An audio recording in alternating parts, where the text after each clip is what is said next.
வணக்க மக்களே, சற்று முன் வெளியான செய்தி ஒன்று விளையாகியுள்ளதாம். கூட்டணியில் மீண்டும் இணையும் டிடிவி, ஓபிஎஸ், சசிகலாவா? அமித்ஷாவிடம் ஓகே சொன்ன எடப்பாடி பழனிசாமி. வாங்க வீடியோவை முழுமையாக்கலாம். அதாவது அதிமுகவின் பொதுச்செயலாளர் எடப்பாடி பழனிசாமியோ தமிழகம் முழுவதும் தனது சுற்றுப்பயணத்தை மேற்கொண்டு வருகிறார். மக்களை காப்போம், தமிழகத்தை மீட்போம் என்ற பெயரில் தமிழ்நாடு முழுவதுமே தனது சுற்றுப்பயணத்தை மேற்கொண்டு வருகிறாராம். கட்சியின் முன்னாள் அமைச்சர் செங்கோட்டையனை கூட நீக்கப்பட்டவர்களை மீண்டும் கட்சியில் சேர்க்க வேண்டும் என்று கோரிக்கை விடுத்தாராம். அதாவது இதற்காக 10 நாட்கள் கணக்கெடு விதித்தார் எடப்பாடியாருக்கு செங்கோட்டையன் அவர்கள். இதையடுத்துதான் அவரை கட்சியின் அடிப்பட்ட உறுப்பினரிலிருந்தே எல்லா பதவியிலிருந்தும் அவரை உடனடியாக நீக்கிவிட்டார் எடப்பாடி பழனிசாமியா. இதனைத் தொடர்ந்துதான் செங்கோட்டையன் அவர்கள் திடீரென டெல்லிக்கு சென்று மத்திய அமைச்சரான அமித்ஷாவை மற்றும் நிர்மலா சீதாராமன் ஆகியோரை சந்தித்து பேசினாராம். செங்கோட்டையன் விதித்த காலக்கெடு முடிந்த நிலையில்தான் எடப்பாடி பழனிசாமியும் அவசர அவசரமாக டெல்லிக்கு சென்று இதை பற்றி பேசியதாகவும் செய்திகள் வெளிவந்தன.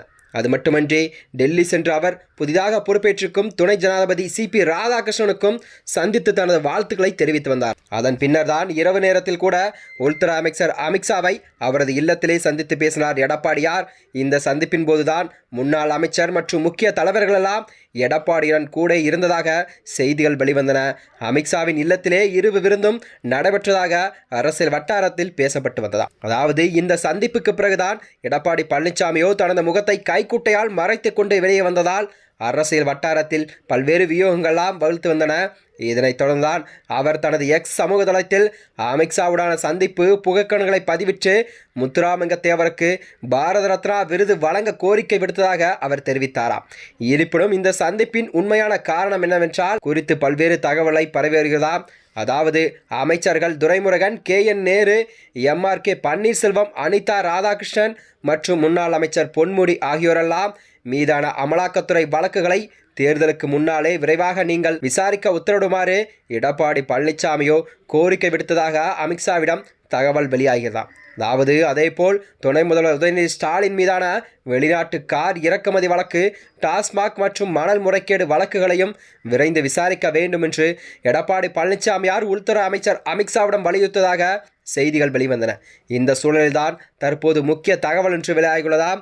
அதாவது NDA கூட்டணியிலிருந்து மற்றும் டிடிவி தினகரன், OPS, சசிகலா ஆகியோரை சேர்க்க எடப்பாடி பழனிசாமி சம்மதம் தெரிவித்துள்ளதாக தகவல் வெளியாகியுள்ளதாம். அதாவது தென் மாவட்டத்தை பொறுத்தவரை தென் மாவட்டங்களில் கூட்டணியானது கண்டிப்பாக அதிமுகவுக்கு ஒரு பலத்த அதிகாரத்தை எதுக்க வேண்டும் என அமித்ஷா கூறியதை அடுத்துதான் EPS இதற்கு பாஜக தேசிய தலைமையில் மீண்டும் குறித்த பேச்சுவார்த்தைகள் ஈடுபட்டு வருவதாக தகவல் வெளியாகிறதாம். அதாவது அண்மையில் கூட NDA கூட்டணியிலிருந்து விலகிய OPSம் டிடிவி தினகரனும் மீண்டும் NDA கூட்டணியில் இணைய அதிக வாய்ப்பு இருப்பதாகவும் செய்திகள் வெளிவந்தன. அதாவது டெல்லி மேலிடமானது இவர்களை இணைக்கும் பணிகள் தான் தீவிரமாக மேம்பட்டு வருவதாக செய்திகள் எல்லாம் வெளிவந்தது.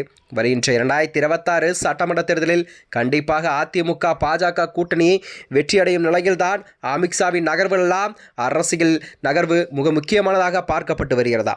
மேலும் இது போன்ற வீடியோக்களை தெரிந்து கொள்ள நமது சேனலை மறக்காமல் சப்ஸ்கிரைப் செய்து கொள்வோம். நன்றி, வணக்கம்.